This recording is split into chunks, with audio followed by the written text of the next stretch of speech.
Hello guys, स्वागत है आपका आपके प्रीता पहचान क्लासेस में। मैं प्रीता कुमारी झा आज लेकर आई हूँ गोधुली भाग 1 क्लास 9 बिहार बोर्ड गद्य खंड में आज पाठ 2 भारत का पुरातन विद्यापीठ नालंदा, जो कि एक निबंध है और किनके द्वारा लिखित है? डॉक्टर राजेंद्र प्रसाद द्वारा। यह जो पाठ है हमारा वह एक बहुत ही सुंदर विरासत, गौरवपूर्ण गाथा, भारत की इतिहास की जो गौरवपूर्ण गाथा है उसके बारे में इसमें संक्षेप में वर्णन है।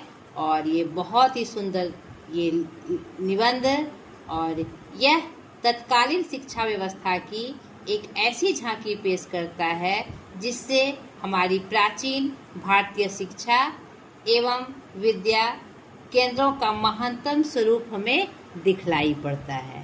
तो चलिए आज के इस क्लास में हम जाने इनके लेखक का परिचय, यानी डॉक्टर राजेंद्र प्रसाद जी का परिचय और पाठ परिचय। यह बहुत ही इम्पोर्टेंट चैप्टर है आपके क्लास का।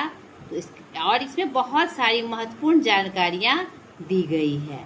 तो इस चैप्टर को आप अच्छे से पढ़िए। सबसे पहले आपको अच्छे से पढ़ना है और उसके बाद इसको कंसर्न करके यानी आत्मसात करके आपको इसका प्रश्न उत्तर बनाना है। ये सब बार से हर बार के फाइनल एग्जाम में यह एक इम्पॉर्टेंट चैप्टर के रूप में आता है। तो चलिए स्टार्ट करते हैं लेखक परिचय से। यहाँ देखिए आपके पाठ्य पुस्तक में इनका पूरा परिचय दिया हुआ है और इन्हें हम बहुत अच्छे से जानते हैं, क्योंकि राजेंद्र प्रसाद जो थे हमारे प्रथम स्वतंत्रता संग्राम के यानी हमारे प्रथम गणतंत्र के प्रथम राष्ट्रपति हुए। तो चलिए इनका परिचय जो कि आपके पाठ्य पुस्तक में दिया हुआ है और कुछ जो अन्य बातें थी वह मैंने लिखकर यहाँ पर और स्पष्ट कर दिया है। राजेंद्र प्रसाद जी का जन्म 3 दिसंबर 1884 ईस्वी को सारण जिला बिहार के जीरादाई गांव में हुआ था। उनके पिता महादेव सहाय फारसी एवं संस्कृत के अच्छे जानकार थे, यानी उनके पिता का नाम क्या था? महादेव सहाय। उनकी माता का नाम कमलेश्वरी देवी और पत्नी राजवंशी देवी। इनके पिता जो महादेव सहाय थे वे पहलवानी और घुड़सवारी के शौकीन थे। इन दोनों की शिक्षा उन्होंने अपने पुत्र राजेंद्र प्रसाद को भी दी थी, यानी पहलवानी और घुड़सवारी की शिक्षा राजेंद्र प्रसाद जी को भी दी गई। ठीक है, ये उनका परिचय था। सबसे पहले उनका नामांकन छपरा के हाई स्कूल में हुआ और वहाँ वे 8वें दर्जे में रखे गए। वार्षिक परीक्षा में प्रथम आए। स्कूल के प्राचार्य ने प्राप्तांक से प्रसन्न होकर उन्हें दोहरी प्रोन्नति दी। 1902 में कलकत्ता विश्वविद्यालय की मैट्रिकुलेशन परीक्षा में प्रथम आए। उसके बाद आए बीए और उन्होंने बीएल प्रेसिडेंसी कॉलेज से किया। 1911 में कलकत्ता में वकील दल में शामिल हुए। 1916 ईस्वी में जब पटना में एक अलग न्यायालय स्थापित हुआ तभी वकालत करने के लिए पटना चले आए। ठीक है, इनका राजनीतिक जीवन उत्कृष्ट रहा और ये इनका परिचय आप पढ़ लीजिएगा। इनके कोलकाता में छात्र जीवन में उनकी एक महत्वपूर्ण घटना है बंग भंग आंदोलन। ठीक है, इसकी प्रतिक्रिया में देश में व्यापक उत्तेजना छा गई। बिहार टाइम्स के संपादक महेश नारायण और सिद्धांत सिन्हा का सहारा पाकर राजेंद्र प्रसाद ने बिहार स्टूडेंट कॉन्फ्रेंस की स्थापना की। ये सारे जो प्रश्न हैं जो मैं आपको बता रही हूँ वह आपके ऑब्जेक्टिव टाइप क्वेश्चन में आता है। एक एक लाइन आपको जहाँ जिसको मैंने अंडरलाइन किया है और जो अलग से मैंने लिखा है उसे आप जरूर याद कर लीजिएगा और पहले कॉपी में नोट कर लीजिएगा। राजेंद्र प्रसाद कोलकाता में विद्वानों की संगति में आए। उनके सक्रिय सहयोग से अखिल भारतीय हिंदी साहित्य सम्मेलन की स्थापना हुई। उनके लेखन की प्रक्रिया आजीवन चलती रही। 28 फरवरी 1963 को उनका निधन हो गया।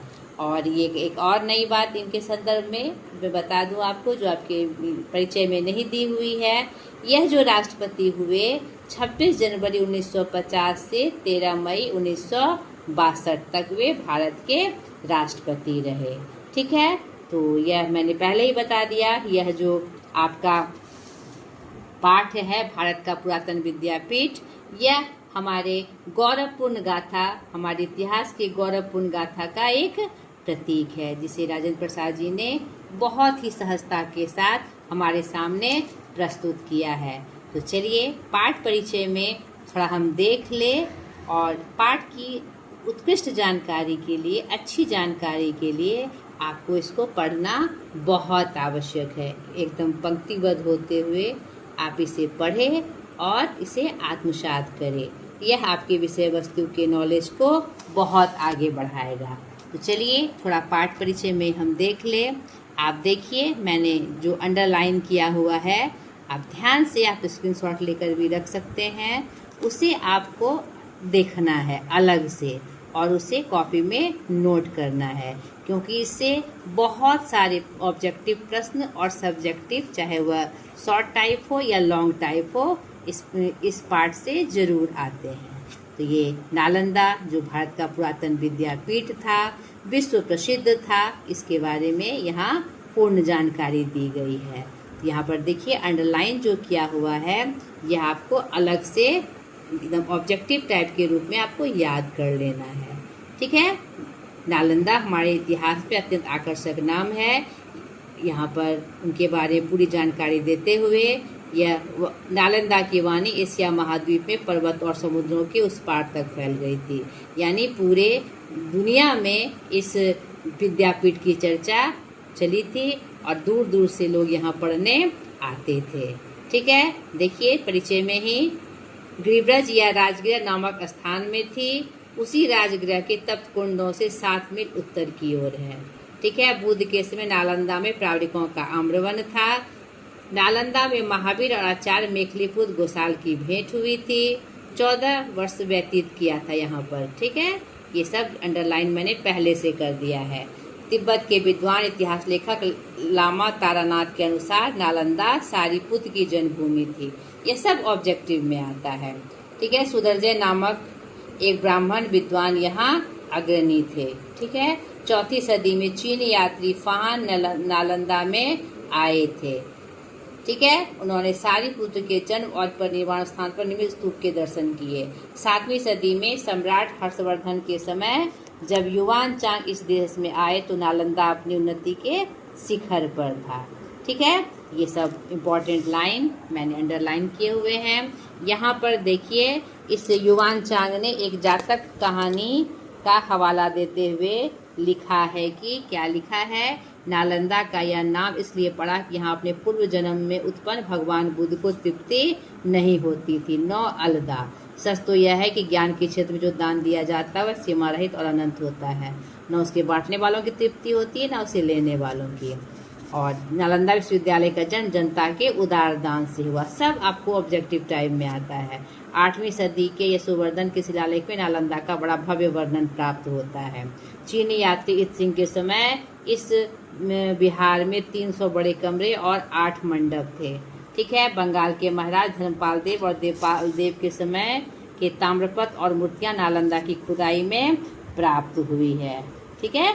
यहाँ पर विशेष बातें मैंने अंडरलाइन कर दी है, और इसकी एकदम पूरी जानकारी के लिए आपको यह पूरा पार्ट, जो कि एक छोटा सा पार्ट है, पूरा आपको पढ़ना है, तब इस पार्ट की पूरी जानकारी आपको प्राप्त हो जाएगी। इसका एक सबसे इम्पोर्टेंट पार्ट, यहाँ पर मूल रूप से 5 विषयों की शिक्षा अनिवार्य थी। व्याकरण, शब्द विद्या या व्याकरण, हेतु विद्या या तर्कशास्त्र, और उसके लिए किसके लिए क्या जरूरी था ये भी देख लीजिए, चिकित्सा विद्या, शिल्प विद्या, और एक अन्य विषय अपनी रुचि के अनुसार था दर्शन, धर्म या धर्म और दर्शन, जिसमें से कोई भी वह चुनाव कर सकता था। इन 5 का नाम याद रखना है आपको। आचार्य शीलभद्र योग शास्त्र के उस समग्र के सबसे बड़े विद्वान माने जाते थे।